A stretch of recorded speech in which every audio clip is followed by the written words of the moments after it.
psicología y en este caso un poquito de la medicina enfocada pues a los trastornos del desarrollo.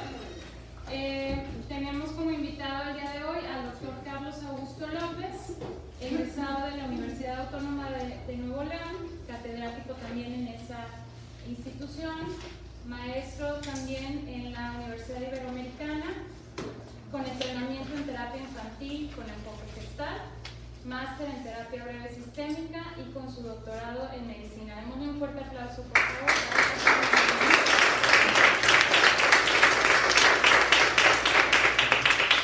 Les pido que muy respetuosamente pongamos nuestro celular vibrador. Si es muy necesario salir, hagámoslo de forma muy discreta.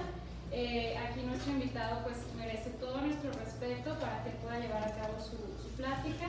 En caso de tener dudas, vamos a reservarnos hasta el final de la plática y únicamente les pediría también que traigan su libreta para que tomen las notas necesarias.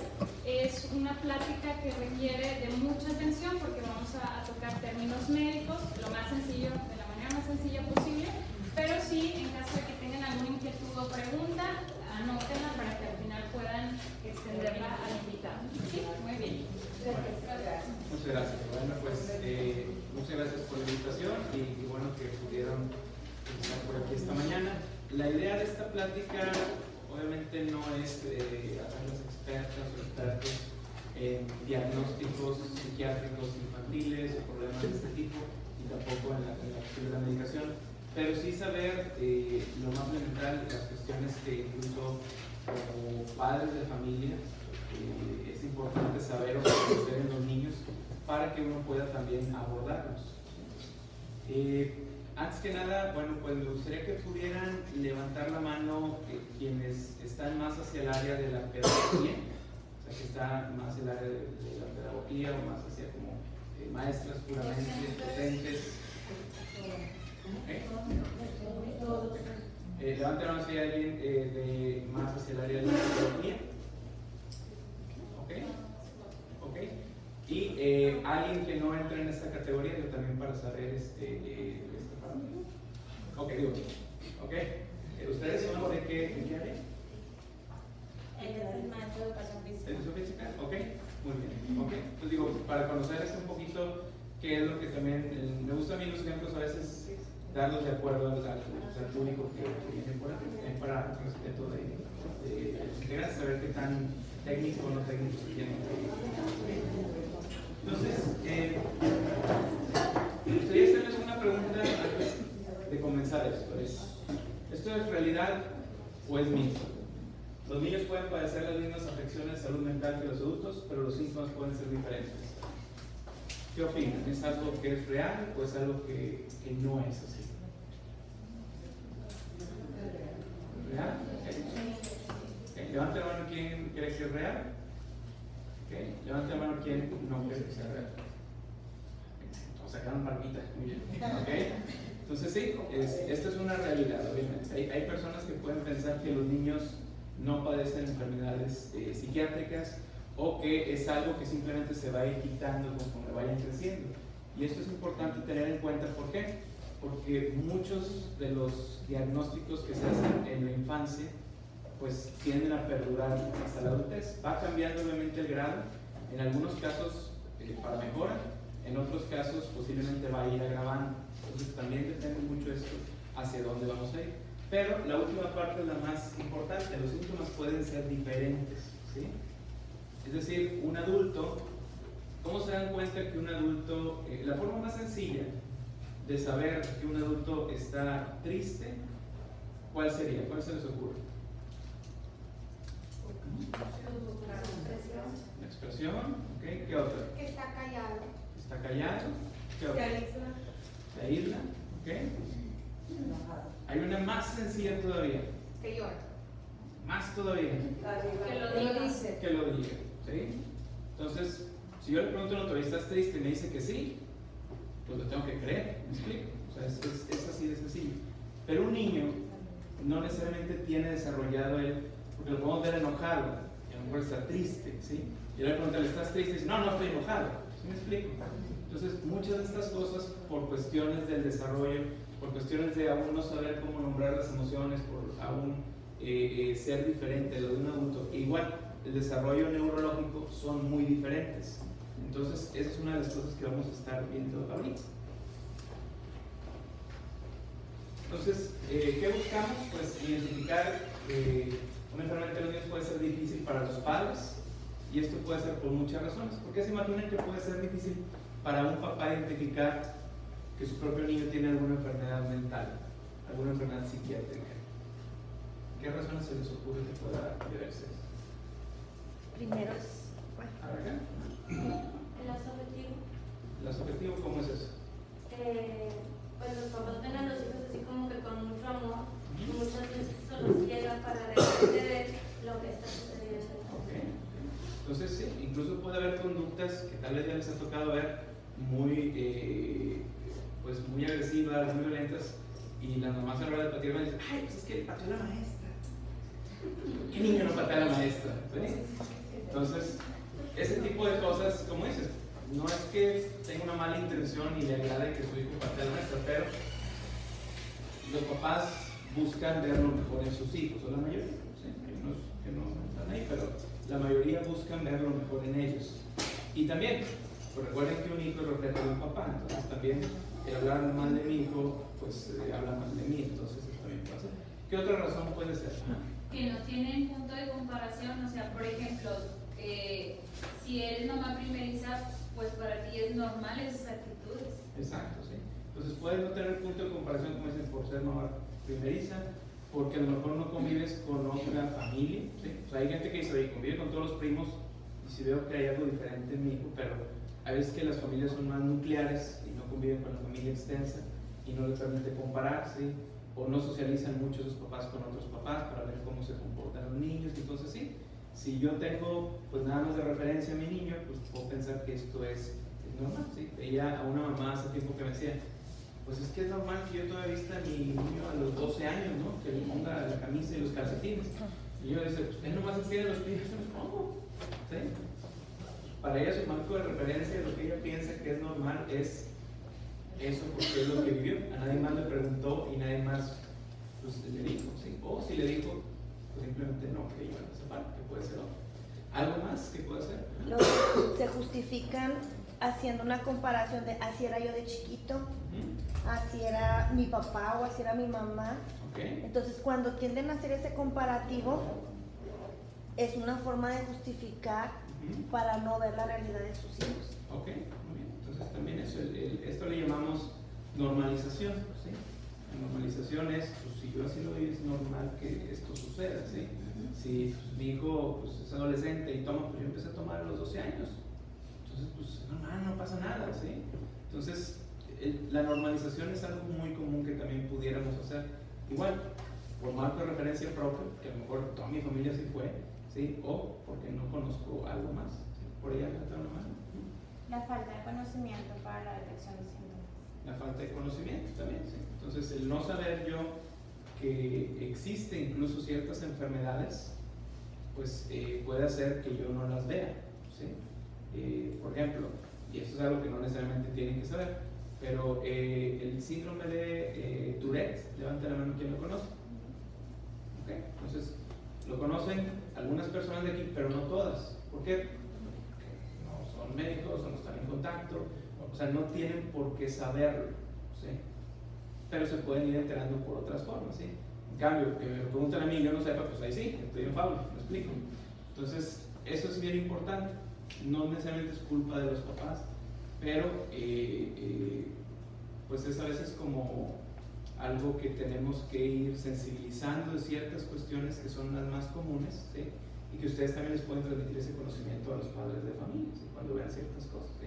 Por acá, adelante, hermano. Sí, va un poco relacionado con lo que comentó Claudia y Maritza, que es por el lazo afectivo que en un momento dado un padre de familia vemos a nuestro hijo como un ser perfecto, entonces cae uno en la negación, o sea, te niegas a ver que tu hijo puede tener un defecto porque así lo calificamos, o sea, el hecho de tener una enfermedad o una condición lo hace un ser imperfecto y como padre de familia no, es difícil enfrentar esa realidad. ¿sí? Y más todavía si uno considera que las enfermedades psiquiátricas o mentales de algún tipo son como estigmatizantes, ¿sí? Entonces, si yo tengo miedo de decir mi hijo está en depresión, pues mejor digo que no existe eso, que no pasa, que no sucede.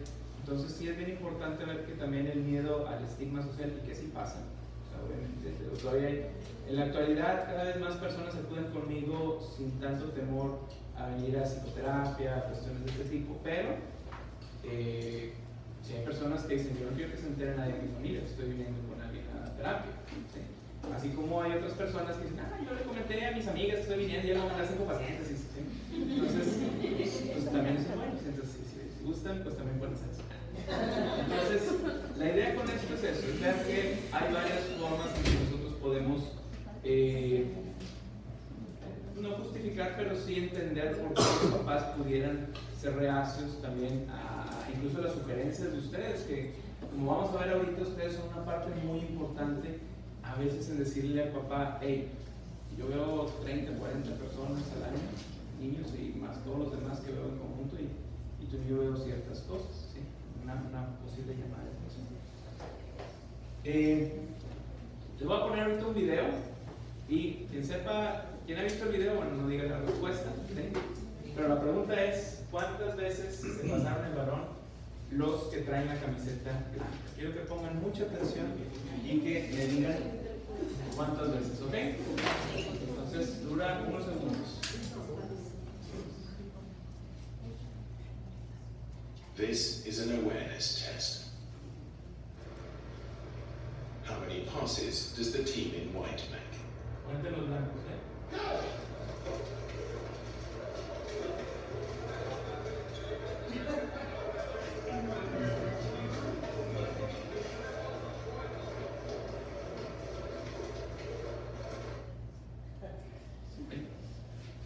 Entonces, ¿cuántos fueron? No sé.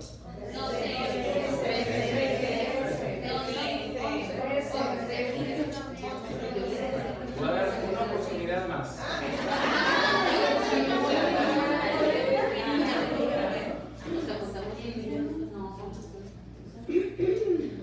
This is an awareness test. How many passes does the team in white make?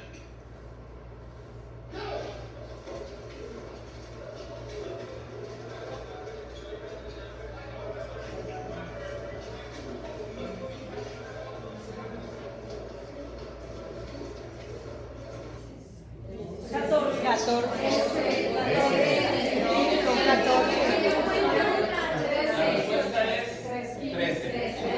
Pero el autor luego dice algo interesante. ¿Quién se dio cuenta del oso bailarín?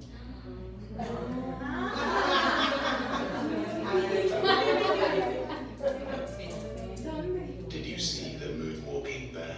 Ahora pongo, lo vieron 2 veces, ¿eh? Pongan atención. Es que ella se hizo una.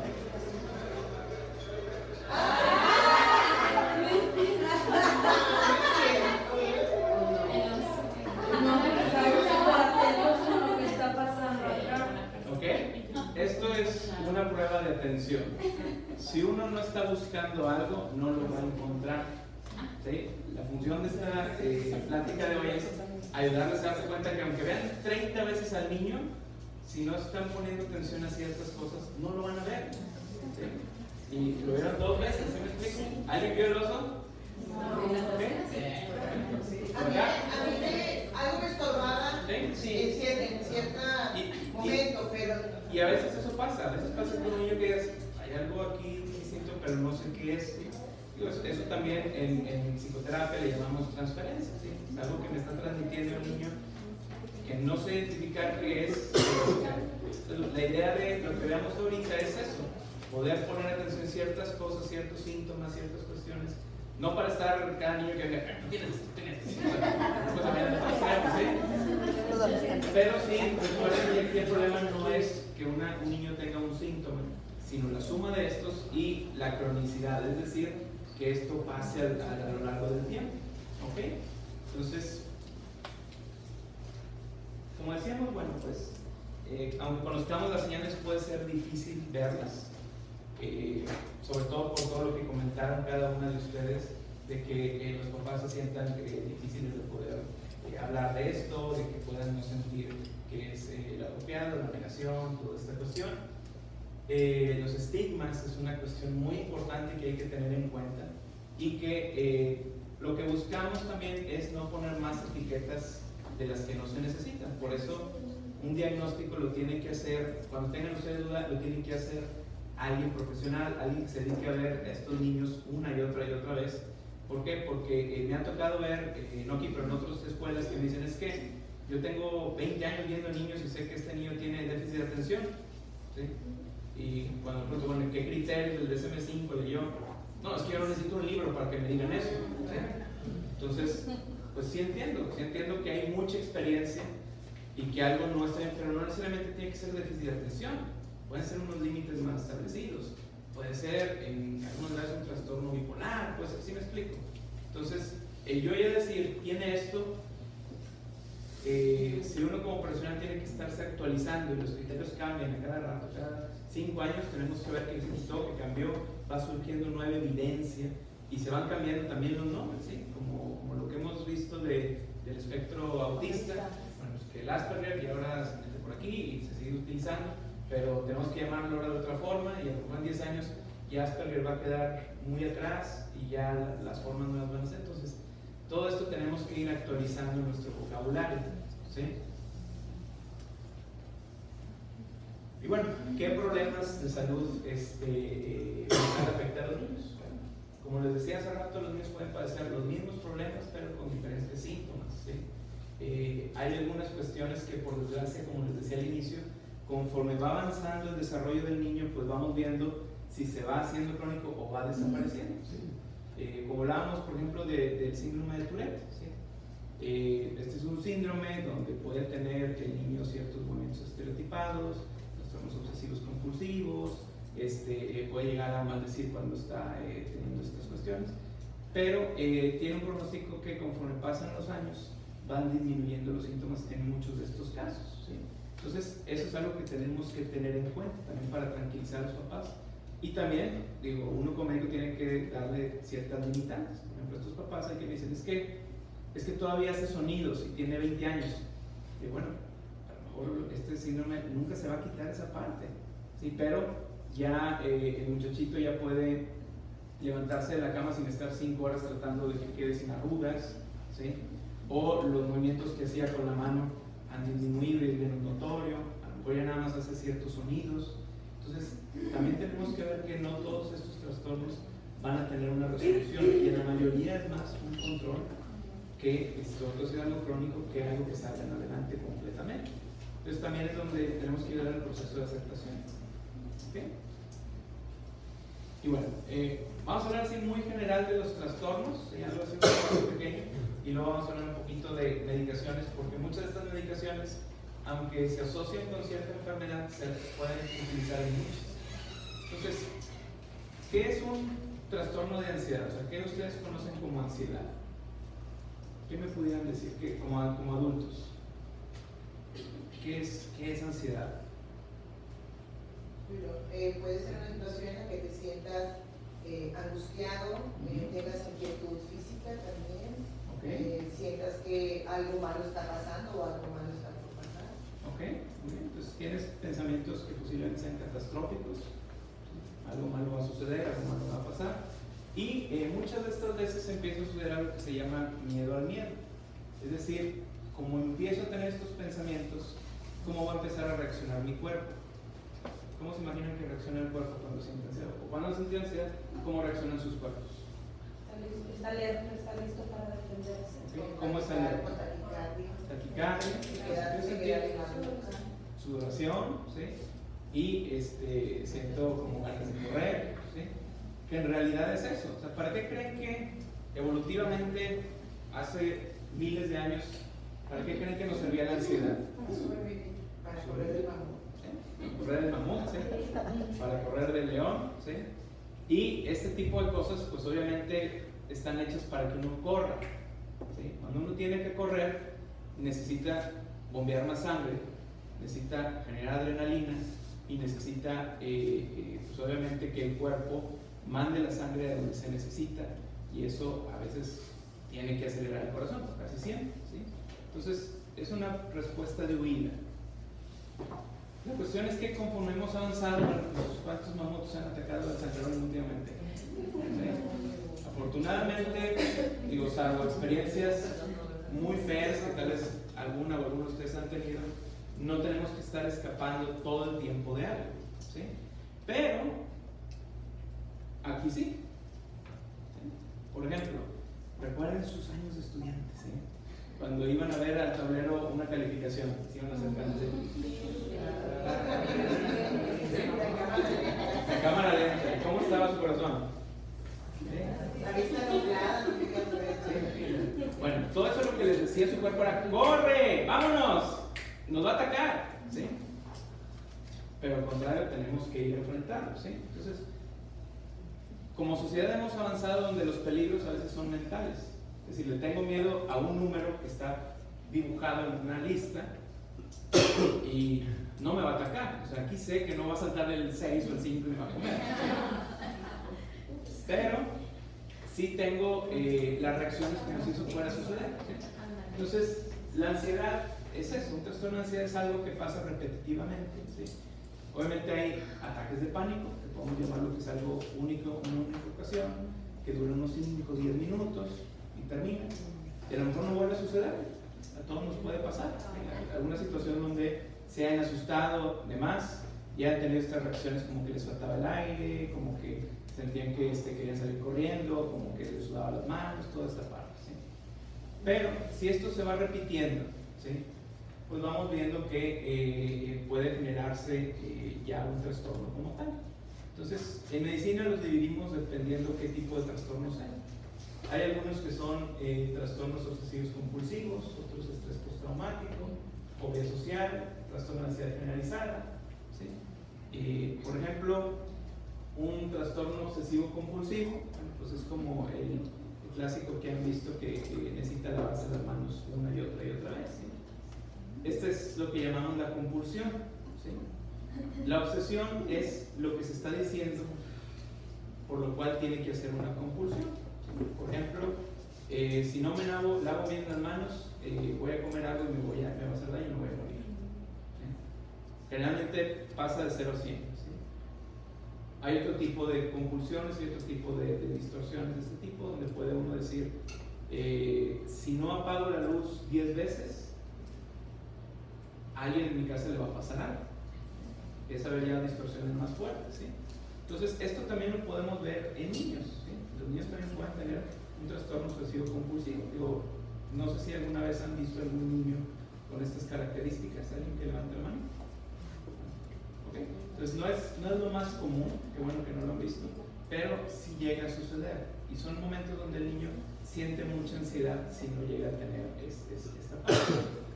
Entonces, por ejemplo, muchos niños con el espectro autista tienden a tener también, sumado a la cuestión del autismo, cuestiones obsesivas, ¿sí? Y es donde vemos que tiene que cuadrar todo, que si no cuadra hay cierta sensación de estrés, exacto. Entonces son momentos de mucha ansiedad para ellos, ¿sí? Pues el estrés postraumático infantil, bueno, pues tiene también sus características después de pasar una situación difícil. Y obviamente en los niños tenemos que dar cuenta que el verbalizar emociones va a estar muy disminuido, no es lo mismo que en un adulto. ¿Okay? Es normal que los niños sientan un poco de preocupación, pero como les he dicho, cuando esto hace que un niño le cueste trabajo desenvolverse, es donde uno tiene que prestar atención. Entonces, ¿en qué situación se les ocurre a ustedes que sería importante ver si la ansiedad está sobrepasando para que el niño empiece a tener problemas escolares, por ejemplo? ¿Se les ocurre alguna situación? Que por ejemplo empiezo la integridad de los compañeros. Por ejemplo. A mí una vez me tocó un alumno, Kinder 3, diagnosticado y indicado por esquizofrenia. Okay. El niño, o sea, el grupo trabajaba normal, el niño se paraba y empezaba a caminar entre las filas. todos los niños atemorizados porque donde pasara, iba y se paraba y luego seguía caminando. Entonces, cuando el niño se paraba, todos los niños entraban en pánico, porque ahí, donde él quisiera detenerse, lo golpeaba, avanzaba, golpeaba a otro, y ahora tú sentado y seguía trabajando. Y otra vez, entonces los niños, pues todo el tiempo intranquilos, esperando en qué momento se iba a parar y saber si les iba a tocar a ellos o no. Entonces, sí es importante ver estas situaciones porque puede ser también ante, como dicen, una situación de un diagnóstico, pero también puede ser el bullying, el sentir que hay un niño que me está por ahí amenazando diariamente, la ansiedad que puede generar eso, que puede transformarse en un estrés postraumático si esto acaba en algo más serio, el bullying es muy físico o llega a haber mucha degradación. Entonces, ¿qué características van a ver? Bueno, pues, ¿cómo se les ocurre que se vea un niño ansioso? Con ansiedad, con temor, llora, se come las uñas. ¿Tendrá que ver algo con que no puedan controlar el esfínter? Sí, Claro. definitivamente ese es un factor que sí tenemos que revisar, porque si ya los había controlado y los empieza a perder, es una llamada de atención, ¿sí? Sobre todo si ya tenía control y más desde ese tiempo que empieza a perderlo, hay que ahondar un poquito en, bueno, si ha habido algún cambio en la vida que le cause estrés, por ejemplo, alguna separación de sus papás, muchas peleas, o algo que esté sucediendo incluso una vez en la escuela.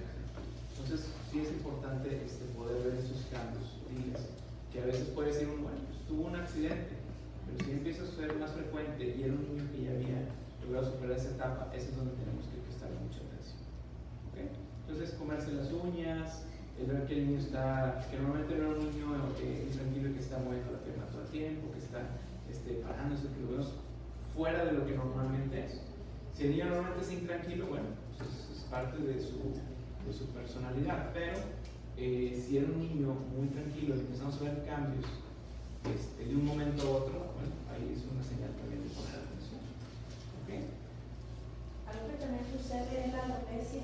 La alopecia. En ese tiempo me tocó un alumno que se arrancaba el cabello, precisamente de la ansiedad del estrés que estaba viviendo, un calvicie por ahí. Sí, puede ser, como dicen, comerse las uñas, puede ser arrancarse el cabello, sí. Obviamente hay que diferenciar si es por ansiedad, sí, porque también puede ser parte de un trastorno obsesivo compulsivo. ¿Sí? Hay niños que se obsesionan con arrancarse el cabello por la sensación que hay y terminan quitándose áreas muy importantes del cabello.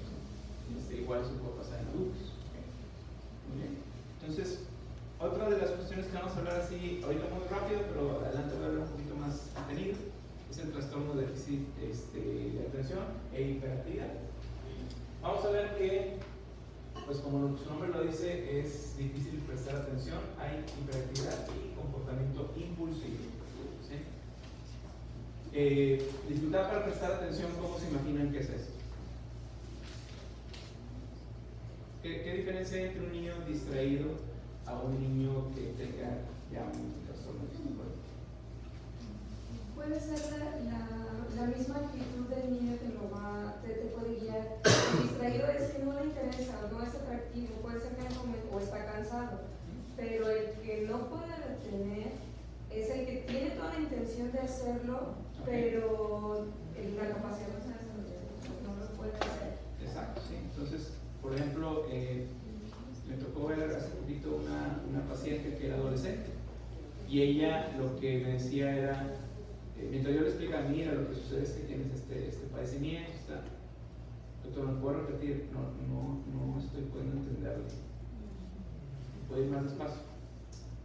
¿Sabe que me distraje pensando en otra cosa? Sí, o sea, a ese nivel, era un nivel muy fuerte, era un nivel de atención que les estoy hablando del extremo, ¿sí? Pero pues pudieran verlo un poco más moderado, o como dicen, tiene la intención, pero al final de cuentas se va, ¿sí? Entonces es algo que también tenemos que ver que sucede no nada más en un área, sino en varias áreas de su vida. ¿Sí? Que puede ser como dicen, bueno, pues a lo mejor las clases no es lo suyo, pero en su casa tiene muy buena atención, eso no es un déficit de atención, ¿sí? Es algo que va en 2 o 3 áreas de la vida del niño. ¿Sí? Sí. Exacto, sí. Entonces, no hay como tal una forma de decir tiene un 10 o un 1, pero sí uno puede ver niveles en esto. ¿Sí? Todas las enfermedades mentales siempre piensan en esos niveles. Está el que tiene una depresión leve, moderada y severa. ¿Sí? A veces es pues, un poco intangible, ¿sí? Por lo que nos interesa es saber qué tan peligroso es esto para la persona, no tanto si reúne todos los criterios o no, ¿sí? Pero hay un libro que se llama la antipsiquiatría y decía, bueno, para cumplir los criterios de depresión tienes que tener, voy a decir un número, 80 días enfermo. Entonces, si vienen contigo y tienen el día 78, les dices, vaya a su casa y regresen 2 días. ¿No? ¿Sí? Entonces, los criterios nos ayudan para orientarnos, pero a fin de cuentas el clínico es quien decide el diagnóstico. La parte hiperactividad, ¿cómo la vamos a ver?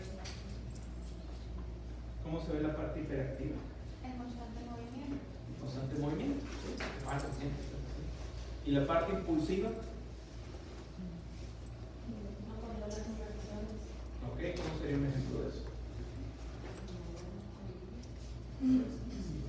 Arrebatar a todos sus compañeros. Ok, entonces algo donde incluso le puedan dar una orden, espera tantito y no pueden. ¿Sí? Entonces, ese tipo de cosas que habla de impulsividad. Entonces, vemos que hay 3 niveles de eso. A veces estamos, cuando me explican, como estoy explicando en el pizarrón algo, bueno, trabajo con niños muy chiquitos, es muy grande, y luego brincan los que todavía les falta un poquito por hablar de impulsividad. Yo aquí te digo, Sí. ¿sabes? Vamos a levantar la mano, ¿verdad? Exacto. Les voy a preguntar algo y luego lo corren a acelerar. Exactamente, sí. Entonces, obviamente, y otro de los retos más grandes de la psiquiatría infantil es el poder hacer un diagnóstico certero. ¿Por qué? Porque muchas de estas cosas también van con su desarrollo. Es decir, si tengo un niño que nunca le ha puesto límites, pues no puedo decir que es de atención por impulsividad, que tiene impulsividad, porque nunca nadie le ha dicho, oye, siéntate. Y eso empiezan a cuadrarse con ustedes, empiezan a ver que hay reglas. ¿Sí? Pero luego vemos que en la casa dicen los papás que no pueden controlarlos, pero que aquí en la escuela sí, que cómo le hacen. ¿Sí? Entonces, ellos quieren como que la pildorita que haga que el niño en la casa funcione sin decirle siéntate, y siéntate ahora y si no hay una consecuencia. ¿Sí? Entonces, el trastorno de espectro autístico, bueno, pues es un trastorno grave del desarrollo que se manifiesta en la niñez temprana, por lo general antes de los 3 años. ¿Sí? Y esto es un dato bien importante ahorita que hablamos un poco más a fondo de eso. Aunque los síntomas y la gravedad varían, el trastorno espectro autista siempre afecta la capacidad del niño para comunicarse e interactuar con otros. ¿Sí? ¿Cómo describen? Ya han visto casos aquí, ¿cierto? ¿Cómo los describen estos niños? Los que tienen un diagnóstico como tal, ¿cómo los describirían? Dificultad para socializar. ¿Okay? ¿Cómo es eso? ¿Cómo es la dificultad para socializar? No sabe cómo hacer amigos, o sea, cómo integrarse en un juego. Ajá. Entonces se aísla. Okay. O pareciera ser que está en su mundo. ¿Verdad? Es la manera en que nosotros describimos de una manera, pero es que él tiene sus gustos muy distintos a los tuyos. Claro. Y en el caso de los chicos, batallan para ser amigos. A veces quitan, puede confundir, porque ellos al quitar un lápiz, ellos piensan que eso va a atraer tu atención y que puede ser tu amigo, y no se da cuenta que te está molestando. Claro. ¿Sí? Entonces eso es parte de las reglas de socialización, que eso es molestar, pero ellos no las entienden como tal. Claro. Hay unas. Yo creo que más allá como del el no saber, es el no querer. O sea, el parte de que viven muy adentro de su burbuja, que para ellos es normal, que no ven como lo abstracto del resto del mundo.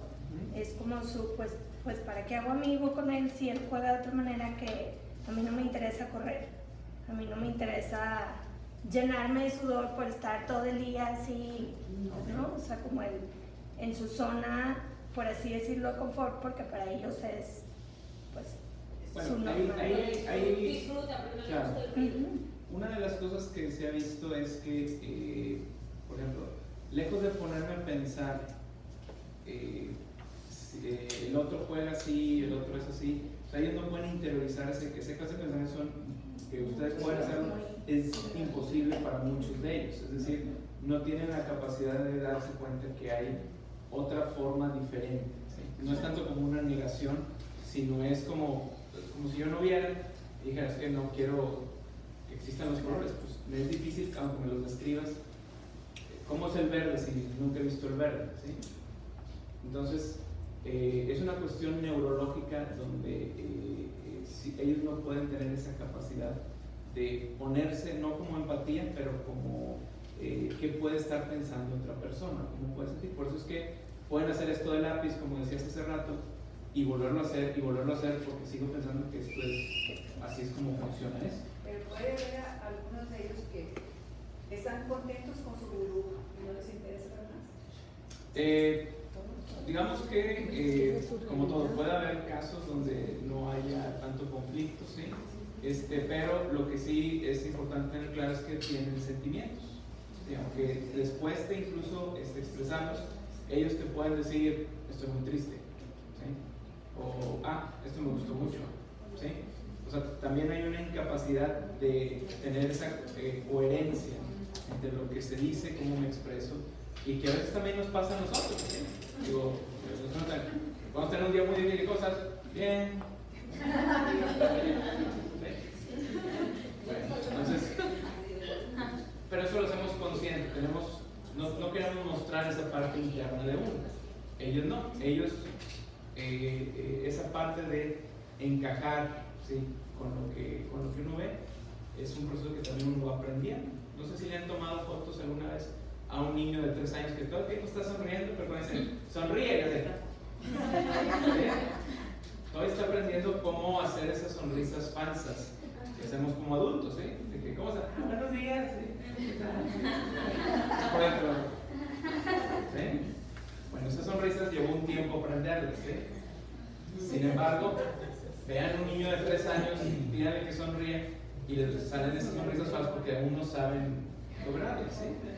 En cambio, esto sigue sucediendo con los niños que tienen espectro autista. Tienen que estar actuando ciertas cosas para que reflejen lo que realmente está sucediendo, ¿sí? Dentro de ellos. Entonces sí hay emociones. ¿La falta de empatía se debe a algo neurológico, a algo de la condición? ¿Existe? ¿En realidad no tienen empatía? No, ellos sí tienen empatía. Sí la tienen, pero ¿cómo se desarrolla? Sí tienen empatía, pero se les dificulta tanto entender cómo empatizar contigo, ¿sí? O sea, por ejemplo, si estás triste, pues una forma de empatizar es ponerme triste como tú, ¿sí? Pero a lo mejor lo que ellos pueden hacer es llegar y abrazarte serios. ¿Me explico? Entonces, no pueden, exacto. No tener empatía, hablamos de otro tipo de trastornos, ¿sí? Trastornos que empezamos como oposicionistas desafiantes, ¿sí? Que son los niños que ya empezamos a ver que empiezan a matar animales por placer, que empiezan a causar incendios, que empiezan eso, y que esto puede evolucionar a un trastorno antisocial, ¿sí? Un trastorno antisocial, ¿quién imagina que tiene un trastorno antisocial? Un psicópata. ¿Cómo es un criminal de este tipo?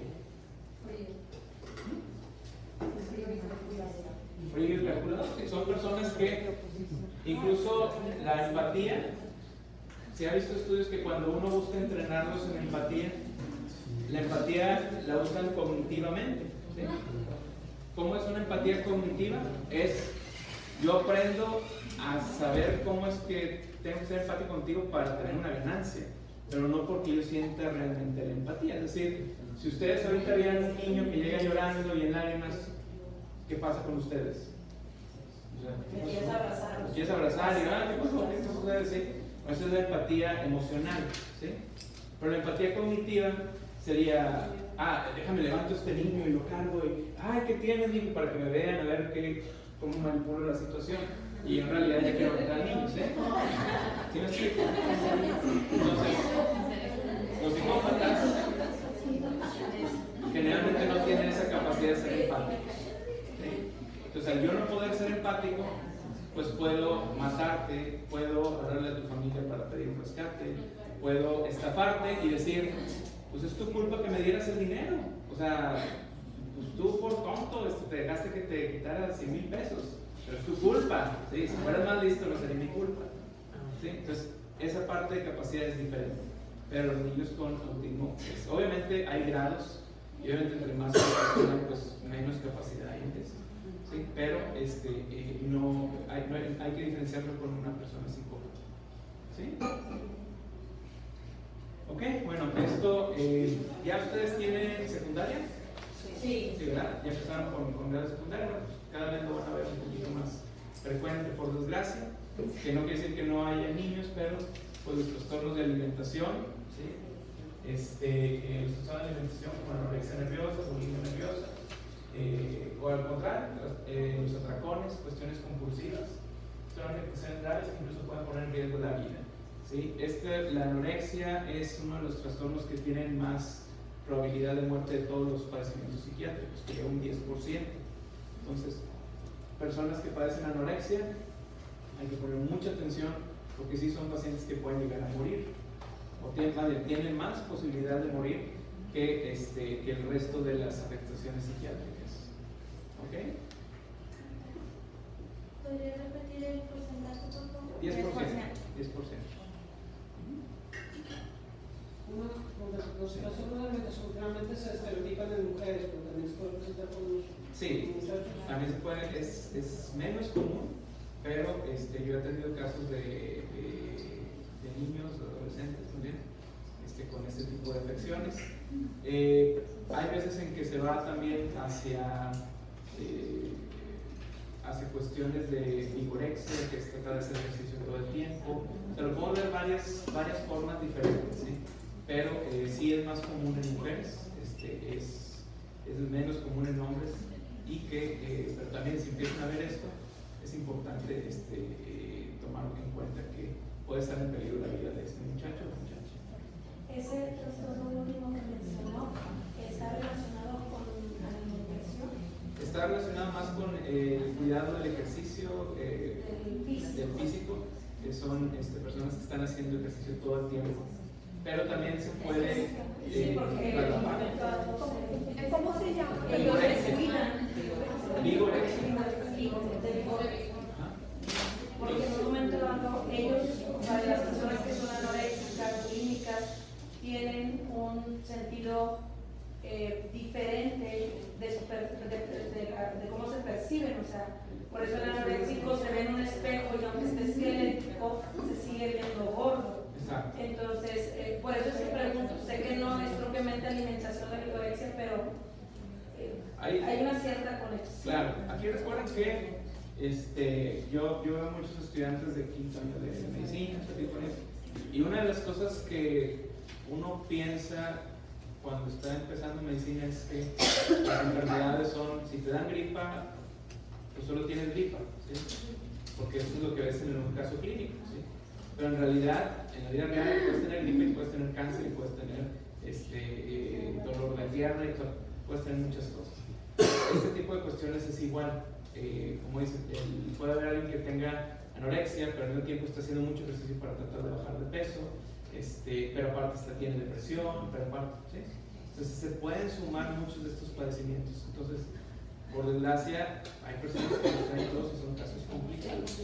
Entonces también hay que tener en cuenta eso, que un diagnóstico pues puede ir acompañado de otras cosas. Y yo puedo tener un paciente con trastorno espectro autista, pero también tener depresión. Entonces por eso es bien importante que cuando detecten estos casos, referirlos, ¿sí? Más que dar un consejo y decir, tiene esto, ¿no? Porque puede tener otras cosas que, como el oso de hace rato, no las estoy viendo porque no las tengo que saber, ¿sí? Porque no estoy viendo estos pacientes todos los días, porque no se me entrenó para esto, ¿sí? Pero si puede ser algo que esto vi un poquito raro, necesito comentarlo con la mamá, con el papá, ¿sí? Entonces, esa es la cuestión aquí con esto. Y bueno, hablando de los trastornos del estado de ánimo, vamos a hablar, pues, el más conocido de todos, pues, como la depresión, pero también puede estar el trastorno bipolar, ¿sí? Este tipo de trastornos, pues obviamente los vamos viendo, conforme van creciendo van siendo más evidentes, ¿sí? Pero pueden existir desde la niñez tanto uno como otro, ¿sí? De forma diferente. Al ratito les voy a poner un video de un documental donde hay una niña que tiene el trastorno bipolar, ¿sí? Y de edades muy jóvenes.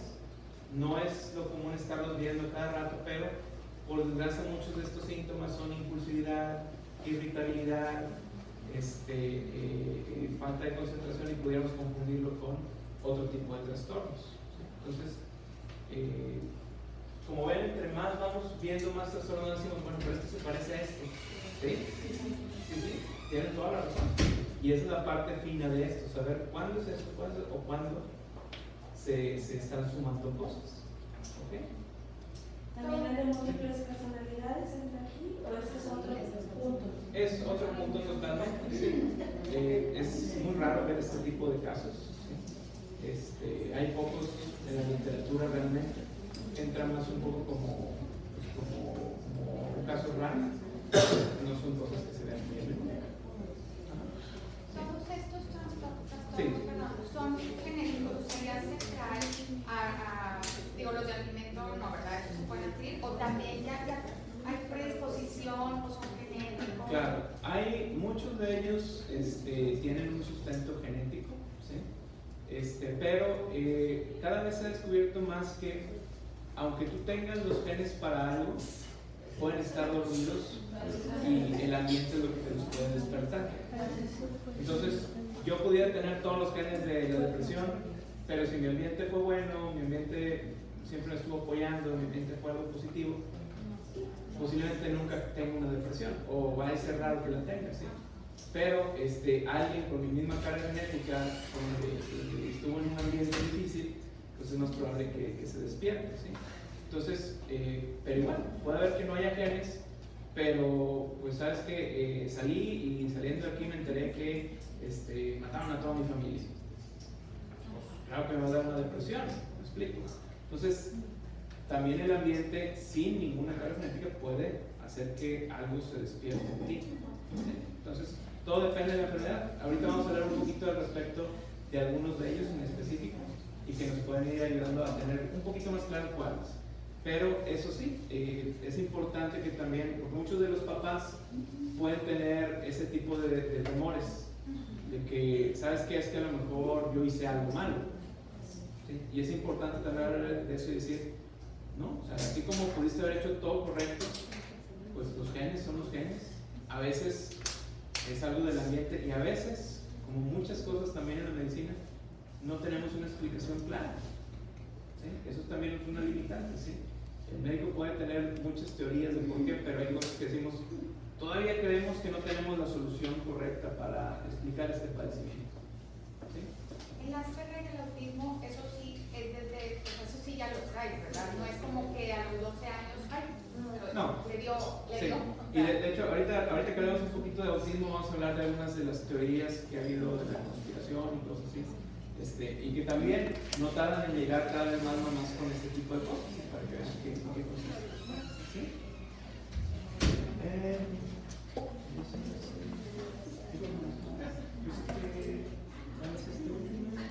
Ya. Ok, bueno. Y por último, bueno, ahorita antes de irnos al receso, puede decir esquizofrenia, esta enfermedad mental crónica hace que el niño pierda contacto con la realidad, puede tener episodios de psicosis. ¿Sí? Generalmente las alucinaciones son auditivas, ¿sí?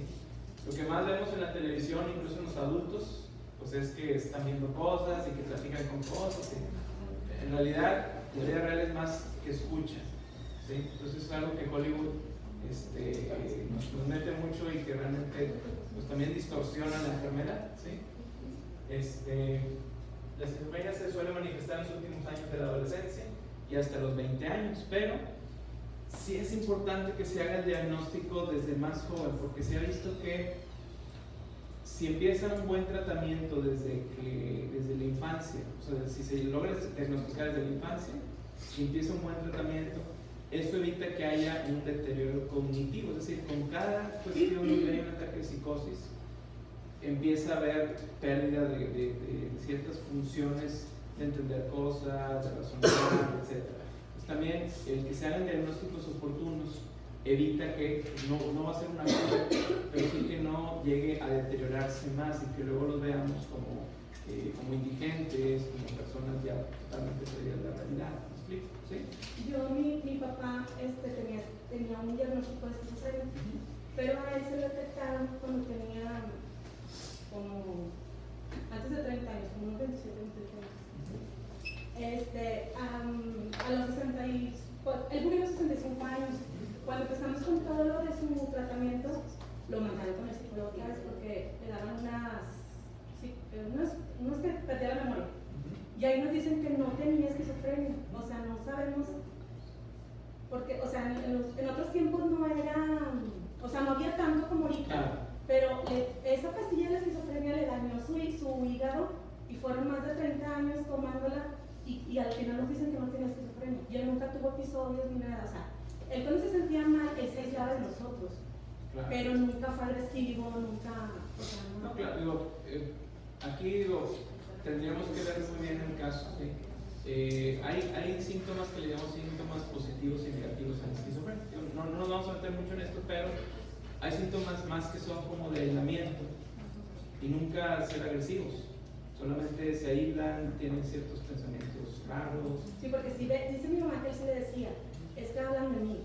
Sí, hay paranoia, entonces no te puedo asegurar que no la tenía porque tendría que conocer bien el caso, pero no, lo que ven en Hollywood, lo que ven en la tele, no es reflejo de lo que es la realidad.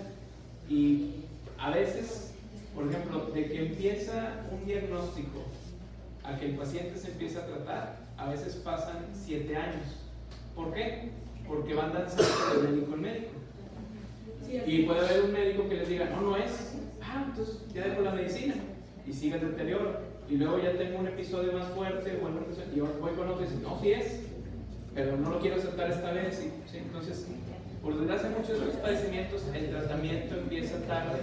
Y no tanto porque no sea oportuno, sino porque busco muchas opiniones. O porque usted dice que así todo dice, no es como el de los sí, porque muchas veces le decía yo, mi papá tiene esquizofrenia, o sea, todos, tu papá ahora mata, tu papá es, o sea, no, él nunca. No. O sea, usted lo veía y era una persona normal, que estaba tratado como usted. Sí, exactamente, sí. También te iba a preguntar, si tienen esquizofrenia, ¿se da en una edad o puede ser ya personas grandes? Generalmente es a partir de los 20 años donde empezamos a ver más floridos los casos. Como todo, puede haber casos mayores, pero no es lo más común. Ahí se puede explicar más por deterioros, sería buscar diagnósticos diferenciales, es decir, que no haya una demencia que se esté viendo con un comportamiento raro, una cuestión vascular. Cuando uno envejece, pues las arterias se van haciendo menos flexibles y van dando menos sangre. Entonces puede haber otras cosas que se parezcan, pero se explica más por cuestiones degenerativas, es decir, de la edad, que por el paciente. Y eso nos puede dar episodios de psicosis. O sea, la psicosis no es esquizofrenia. ¿Sí? Un episodio psicótico es, ¿sabes qué? Regresando al ejemplo, salgo y de pronto me dijeron, ¿sabes qué? Pues tu casa se quemó, se murió tu familia, y aparte voy caminando y luego me atropello un carro, y ahí yo puedo tener un quiebre psicótico y empezar ese día a tener alucinaciones auditivas y a decir que todos están contra mí, y me desorganizo, me estabilizan, y después de eso nunca más volver a tener algo.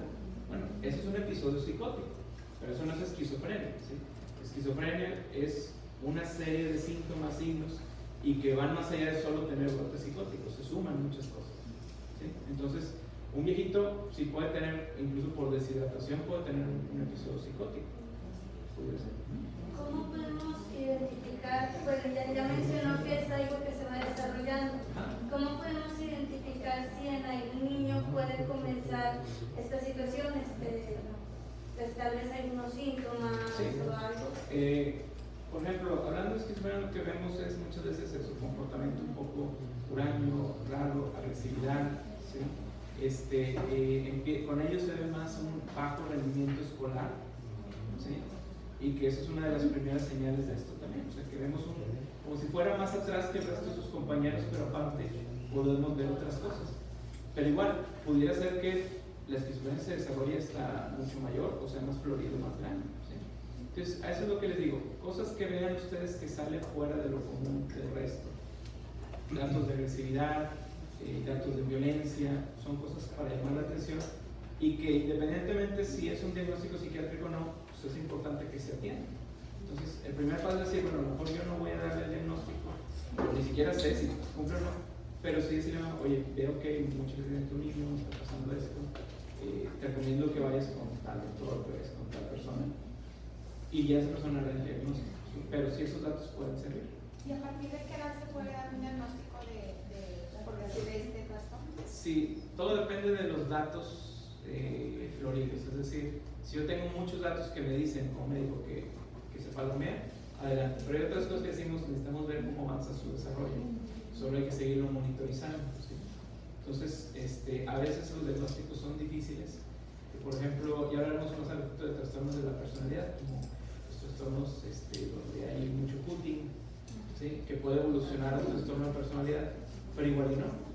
Entonces, como les digo, es difícil, complicado, porque todo depende también del desarrollo.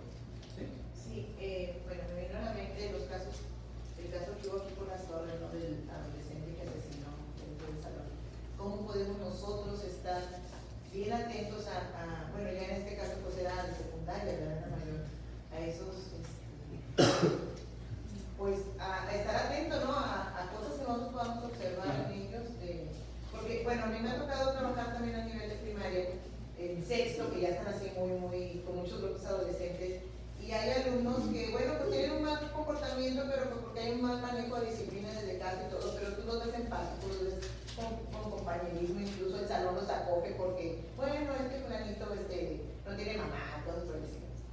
Pero hay otros que tú les llaman la atención y están totalmente desvalidos, o sea, no lo que quieran. Pues, ¿sabes qué? Yo supongo un reporte, pónganlo. Claro, ahí por eso les digo, hay el trastorno oposicionista desafiante que tenemos que ver, no es un trastorno que necesitemos dar medicación, pues no lo incluí en los temas de hoy, pero pues que si sabemos que el niño le hace daño a animales, que si vemos que disfruta dañar personas, que si vemos que roba, que si vemos que cada una de estas cosas que se suman nos puede decir que es una alerta roja, ¿sí? No conozco acerca de qué alertas o no tenía este niño, ¿sí? Pero sí sería importante que si salen estas alertas, sobre todo este tipo de diagnósticos, inmediatamente prende el foco, ¿sí? Como todo, puede haber un niño que se enoja y dice, no, voy a hacer algo, bueno, tomarlo en cuenta, pero si normalmente es un niño tranquilo, callado, puede ser que se fue el peor día, que se sentía muy mal, y hay que atenderlo psicológicamente, pero no es lo mismo que estoy viendo un niño que está aislado, que hace todas estas cosas, que bueno, sí nos está diciendo que pertenece a grupos en Facebook pues muy extremistas, que hay planes, o sea, que nos digan, esto es una alerta roja. ¿Sí? Yo nada más dos preguntas. ¿Cuáles de estos que han mencionado pueden ser detectados de la parte neurológica? O sea, a través de un estudio neurológico pueden haber factores que detecten. Y otra, respecto a la esquizofrenia, pueden ser tanto sonidos los que escuche la persona como voces. Sí, pueden ser ambas cosas. O sea, puede ser, no sé, un ruidito de una campana y eso es algo que nadie más escucha aquí, solamente esa persona. O voces que dicen algo. Exacto. O sea, ¿se comunican con él? Sí, voces que la característica importante de las voces es que la persona sabe, más bien, no sabe si es de él o es de alguien más. Entonces es tu voz interna, sí, como diríamos. Por ejemplo, mi voz interna yo sí puedo empezar a decir, me dijeron esto y esto y esto y esto. O de pronto mi voz interna me dice, avienta la computadora, pero yo sé que es mi voz interna, ¿sí? O sea, esa parte de yo saber que soy yo, digo, ¿qué estoy pensando? ¿Sí? ¿Sí? Bueno, en la esquizofrenia generalmente no existe esa parte, es una voz diferente a la mía. Sí, o sea, es algo de afuera, no es mío. ¿Sí? Esa es una característica. Pero igual hay que descartar que estas alucinaciones no tengan que ver tanto con cuestiones de estados epilépticos. ¿Sí? Y cuando inicia uno el tratamiento, bueno, generalmente se piden electros para ver cómo está esa parte. Entonces, sí se puede detectar de la actividad neurológica. Para diferenciar de una enfermedad a otra, sí. Pero el diagnóstico de esquizofrenia es un diagnóstico clínico. Entonces, es decir, el clínico tiene que juntar esta información y tomar una decisión. Para otras cuestiones, por ejemplo, para algo que sea una cuestión de convulsiones, uno puede tomar en cuenta más los datos de los electros, por ejemplo. Entonces, en resumidas cuentas, la gran mayoría de lo que vamos a estar hablando el día de hoy, no hay una prueba diagnóstica. Eso es bien importante. No hay uno, oye, me tomo examen de sangre y me salió tal gen positivo, entonces tengo depresión. ¿Sí? Incluso se ha visto que los genes que se han encontrado, pues tampoco te predicen eso. ¿Sí? Está relacionado, pero no que lo tengas te va a causar una enfermedad. Y a veces es tan complejo que pueden ser, por así decirlo, pedacitos de esos genes, de muchos genes, y la suma de esos pedacitos es lo que hace eso. Entonces es complejo. En pocas palabras, no hay una prueba diagnóstica, no hay un examen de cerebro, no hay un examen, incluso una prueba que diga, con esto yo ya sé, en la gran mayoría de estos casos. Por acá, una pregunta, ¿tú ibas a hacer? No, es que mi abuelita era esquizofrénica y yo convivía con ella, entonces hay muchas características desde la mirada, que es como muy agresiva la mirada, se hacía daño, hablaba sola y decía de que, o sea, ella podía estar peleando con alguien, de que, ¿qué está pasando ahorita? Es que ahí está, te decía un nombre, dile que se vaya porque te está hablando, porque te está agrediendo, o ella agarraba cosas y era de que lastimar. Entonces ella estaba, o sea, ella veía a alguien que tú no, pues no era como que decirle no existe eso porque ella lo está viendo. No, claro. Entonces por eso les digo, hay muchos síntomas. A veces pueden tener más los negativos que los positivos, a veces al revés. Pero sí es importante ver que todos son agresivos, pero tampoco irnos a la situación sin nadie le pasa nada. Entonces, por eso el caso es importante conocerlo y saber. ¿Ok? Entonces, ¿les parece más un break de qué? 15 minutos.